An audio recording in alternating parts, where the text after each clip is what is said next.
Hi guys, happy Wednesday everybody.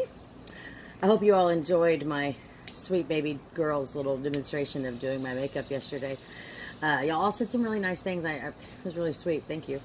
So I wanted to get back to real estate today. Oh, I also posted a silly video this morning of me doing my own makeup the way that I do it, which is, according to my daughter, all wrong, but whatever.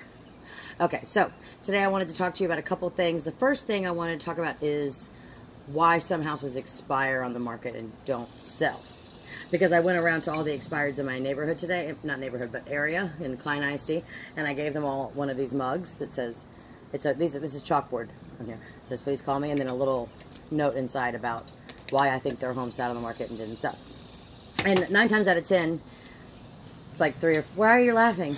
What? Because, like, here's what you did wrong. What? It's just like, oh, here's why your house didn't do good. Oh, but it's not what they did wrong. It's usually what their agent did wrong or didn't tell them. It's not it's not the seller's fault. Usually, it's not. From what I can see, until I meet them, I can't tell. Now, if I meet somebody and they're like super difficult, that's different. Then I could be like, oh, maybe this is why your house didn't sell, because you're wanting something that doesn't actually exist. You know. So, 9 times out of 10, it's a couple reasons. So you have to imagine yourself as the buyer, right? So you're on the computer, and let's say you want to spend no more than $250, and you want to be in Klein. Okay. So first is price, right? Your house has to be in their price range, first thing. Okay, so let's say it is. And let's say there's like 10 or 12 of them, which right now, as I showed you the other day, there aren't that many. So right now, this is actually a good time. But if there were more, they'd be looking. And let's say the first little picture that shows up, the house's profile pic, if you will, is crappy. Doesn't showcase the best part of the house. The best part of the house is not always the front of it, right? Could be the amazing remodeled kitchen. Could be the pool. Could be 1,000 things. But the lighting needs to be right. That's when I had my shower tantrum about ProPix. It's super important. Super freaking important.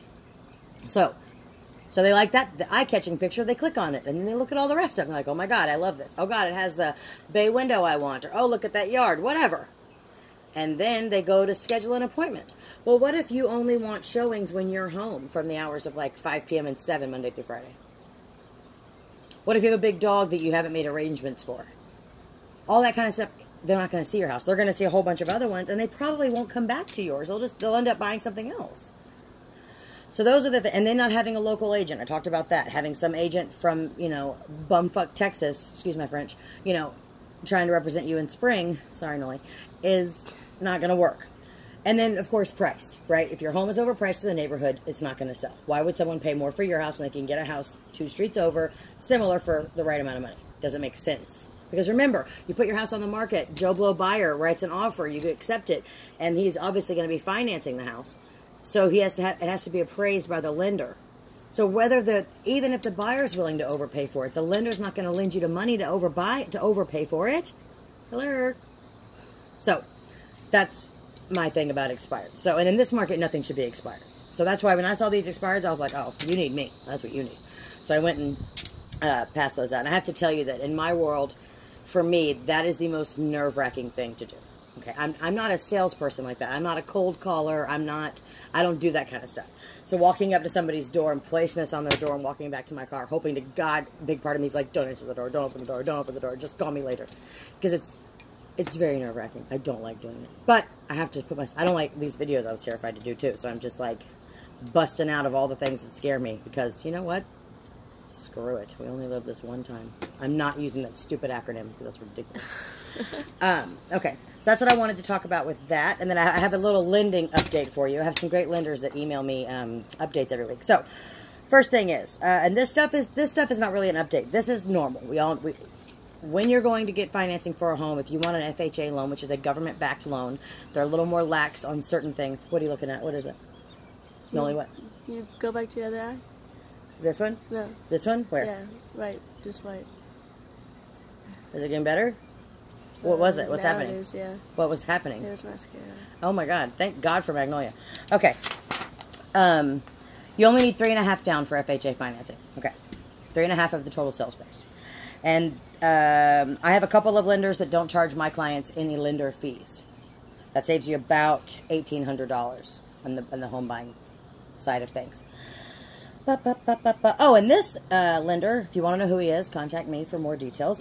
He can apply the appraisal fee, because you have to pay the appraisal out of pocket normally. He can apply it to the down payment. That's interesting. That normally isn't done. Okay, and he's also doing 3% down for conventional, which is not just first-time home buyers. You hear that? 3%. Normally it's 8% down for conventional. They're doing 3%. So, and they have a reduced PMI, which is the private mortgage insurance. Yeah, okay. So, those are the things that I thought were important to talk about today. Super hot outside. My hair looks weird because I got in the pool with the baby earlier. We had so much fun. He loves the pool. He's the cutest thing. I really wish that I could show y'all. Fingers crossed that at some point I will be able to, because he'll be ours. So, fingers crossed. Even if not, we're doing whatever we can for him while he's in our home. So, expireds, to recap, shouldn't be happening. Price, pictures, accessibility to showings. Your home needs to be available 24/7, 365. Have your mom's dinner somewhere else. Have your kid's birthday party somewhere else. You want your home sold. Let's think about the long-term goal, not the short-term goal. That's what's important. Like I said, price. Price is important. It's not even going to come up on anybody's, search criteria if it's out of range. So listen to your agent. An agent that is offering you the moon and stars is probably full of shit. They need to be real with you. They need to show you actual data from your neighborhood, because what they're showing you is what an appraiser is going to look at. It's all the same data. There's nothing magical about it. So, with that being said, call me if you want to talk more about anything. And let me know if there's things about real estate you have a question about, then I can clear it up.